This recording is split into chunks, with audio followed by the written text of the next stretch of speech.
Praise God, praise God. Hallelujah. So the theme of the month is delivered to possess. And because God said it is about delivered to possess, it behoves that we will be studying a series. It may not be that long like the other one, but the series is titled The Mystery of Deliverance. He said, Pastor, another mystery again. Now, mystery until it is known. Anytime I'm going to review all those mystery again, it will no longer be called mystery because you have known it now. So the mystery of deliverance. Yesterday, when we were having our all-important meeting, very heavy, thick, important meeting, it looked like joke anyway. But in that meeting, I told them, coming to the close end of it, I said, it was not a teaching session.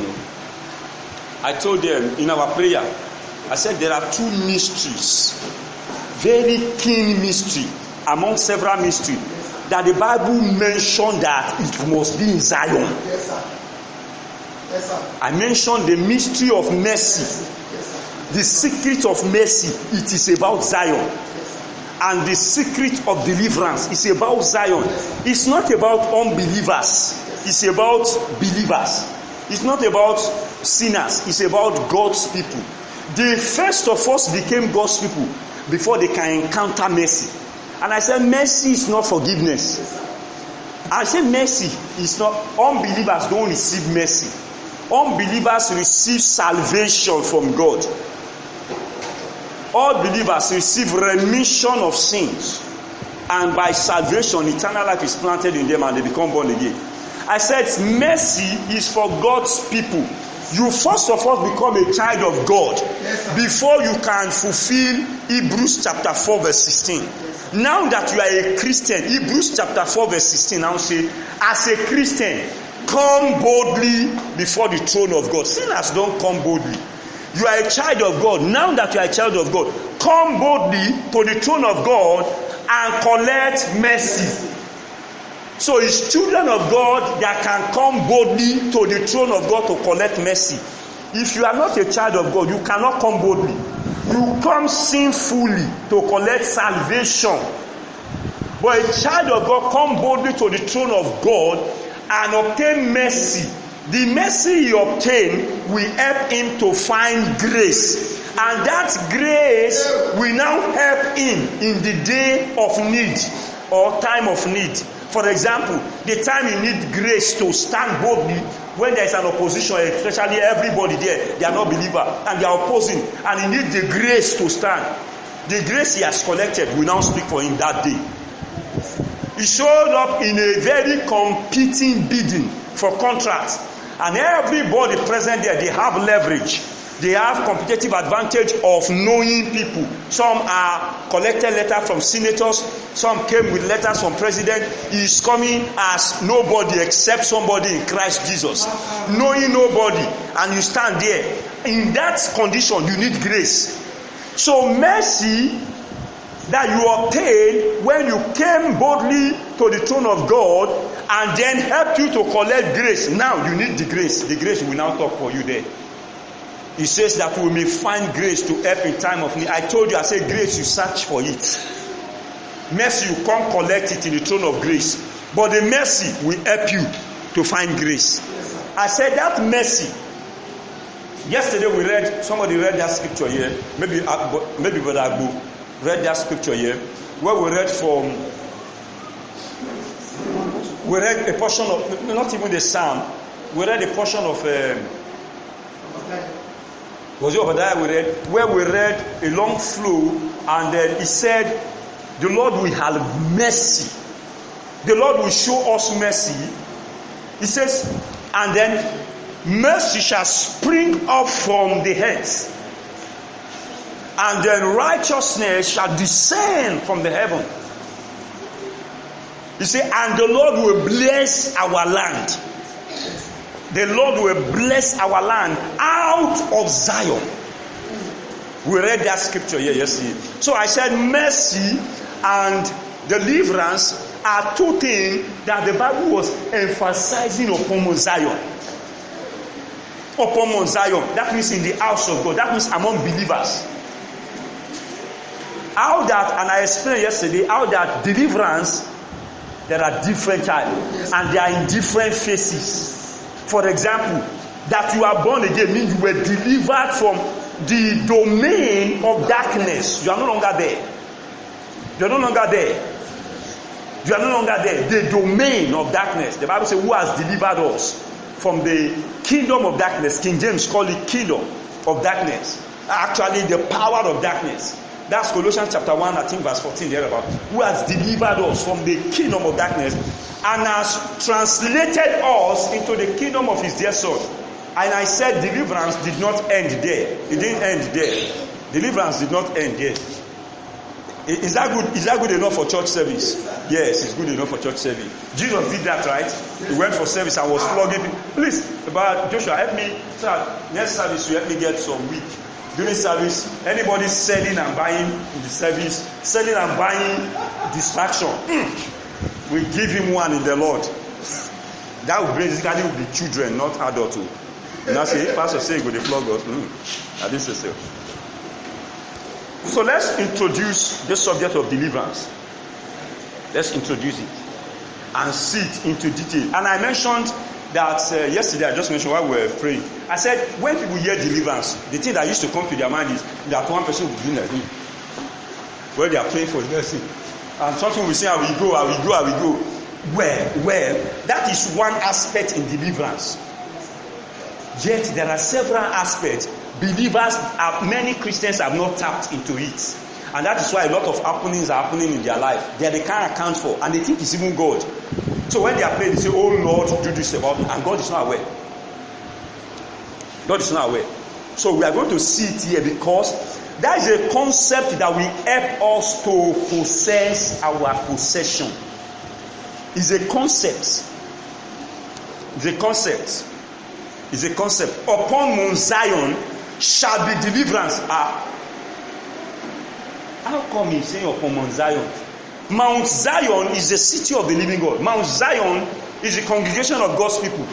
How come you are saying is in the congregation? In fact, upon it, that is where deliverance will take place. And then, when that deliverance takes place, the children of God, he calls them the sons of Jacob, shall now possess their possession. Until the deliverance, they will not be able to possess their possession. And when they begin to possess their possession, having been delivered, he said they will now become deliverers. Verse 21, Obadiah chapter 1 verse 21. Saviors, deliverers shall arise upon Mount Zion. You see, he even said the house of Esau will become stubble, meaning the enemy will become weak, burnable, destroyable before them. Okay, so let's start it. Since we're introducing it, let's start from definitions that can help understand. Because I put them down properly so that we can understand these things. Hallelujah. Praise God. I put some definitions down that will help understand these things. Oh, glory be to God. Glory be to God. Hallelujah. Glory be to God. Hallelujah. Hallelujah. Praise God. Hallelujah. Praise God. Oh, Mahasakabahaya. Now listen to this definition. Before I define it, let me even give you the background information. Because I want you to understand it. Once you understand this preamble, I won't be taking much time. I will just go deep into some areas that are very important. Deliverance is from the Greek word aphesis. Now, deliverance is not from the Greek word somersault. The deliverance is not somersaulting. It's not when somebody is somersaulting. It's not only when somebody is possessed. It's one aspect that when you are handling the issue of a possessed person, you say the person is going through deliverance or the person is delivered. That is one aspect. There are tougher aspects. Tougher ones. The demon one is easier because in the authority that is in the name of Jesus, the demon will check out. There are more integral, terrible areas. I will major on that. I will really deal with that. So deliverance is from the Greek word aphesis. What's the meaning of aphesis? You have seen that word several times in Bible.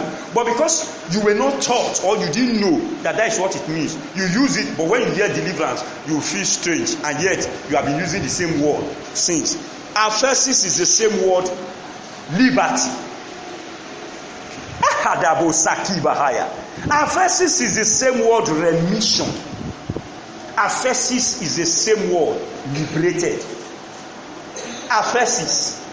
The word aphesis is the same word, liberated. Is that same word, liberated? Is that same word, liberty? Is the same word, remission? What it means when you use it as remission, or you use it as liberty, or you use it as liberated, what it means is that it is the release from bondage, from limitation, or from imprisonment of any kind. Aphesis is the release from bondage, from limitation, or imprisonment of any kind. So when somebody is liberated from mental limitation, it is aphesis. When somebody is liberated from satanic limitation, it is aphesis. When somebody is liberated from financial limitation, it is aphesis. So it also means financial deliverance. I don't know whether you are following it. Aphesis is the release from bondage, limitation, or imprisonment of any kind. It is the remission of a penalty. This guy is supposed to die poor, but now something happened to him. He has plunged into wealth. What happened to him is called the remission of a penalty, or the letting go from error and its consequence, as if it never happened, or as if it was never committed. So the father ate sour grape. The children's teeth are supposed to be set at edge, according to the prophecy of Ezekiel. Now it's no longer holding because the guy is born again. And the guy entered into a ministry called deliverance. And then the guy said, no, this thing that is happening to my father, my younger ones and everything, and has continued over the lineage. I have severed myself. I have entered another new lineage that must speak over my life. Yes. And then he said, in our lineage, the sons of Jacob, they possess their possession. So I enter the lineage that possesses their possession. And then, by virtue of spiritual activity, he begins to see things happening in his life. Suddenly, the highest peak, the greatest person in his family enter. He has gone beyond it. In their family, they have used car, but nobody bought a car that they remove nylon from the seat. It's either a tokumbo or a tokunwa, or a very used. You know, there is fairly used and very used. Yes, some people buy very used. Some buy fairly used. Some buy actually used. Okay, whichever one they have been buying, suddenly it becomes the Rushi that buys the first thing they never bought. Suddenly it becomes the Rushi. The Bible says, thou shalt be the Rushi. Yes, sir. The Rushi does not necessarily mean when they do line, you are in the front. What it means is that irrespective of where they put you in the line, you will spearhead new things. Yes, new things will start with you. Yes, they will say before all of them are fishermen. But this guy is the only one that owns fishery company. All of them are badi boats. They are using canoe boats to be throwing it up and down. But this guy, they say, is the only one that has cold room in the whole of our city. And he's the one that has the cold room here and there. And you get it? Yes. All right. Now, since you understand that background, let me give you a definition that I put down by the Holy Ghost. If you can write, please write. If you are writing, deliverance is the complete emancipation. Deliverance is the complete emancipation from every factor. Deliverance is the complete emancipation from every factor that impedes the spirit, soul, and body. I take that again. Deliverance is the complete emancipation from every factor that impedes the spirit, soul, and body from actualizing God's purpose for creating man.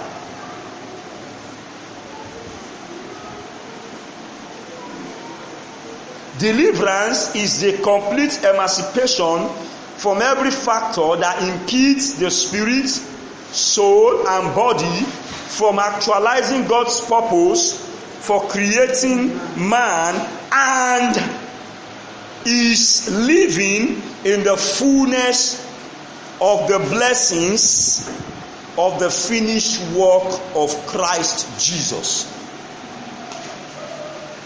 Now take that again. Deliverance is a complete emancipation from every factor that impedes the spirit,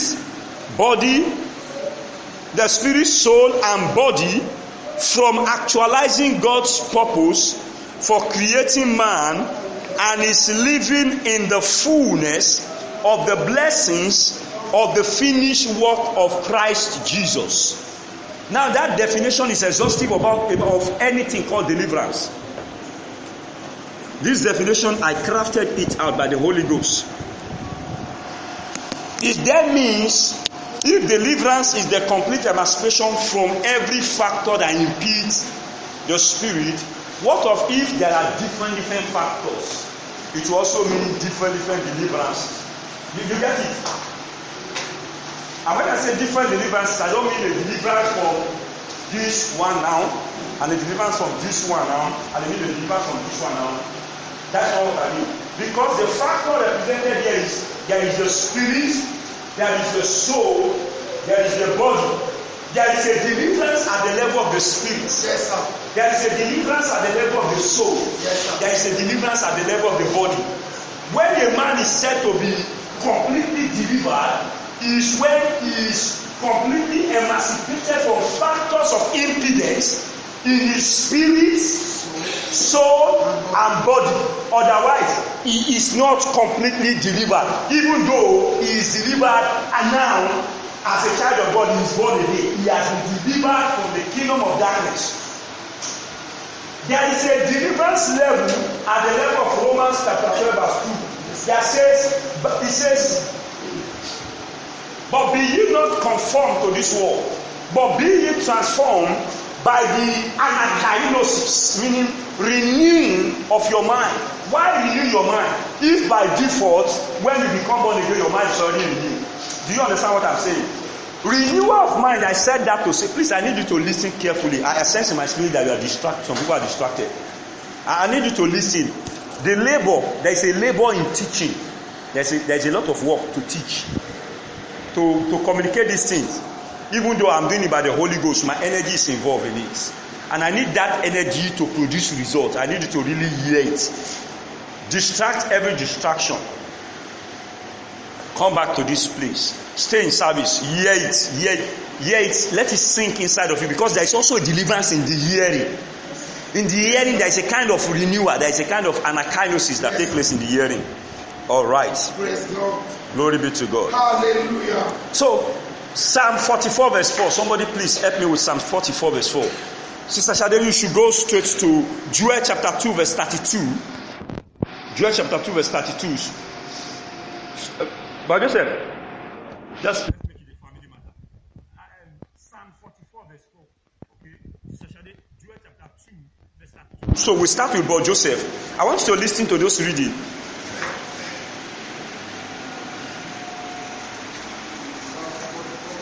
Okay. Thou art my king, O God.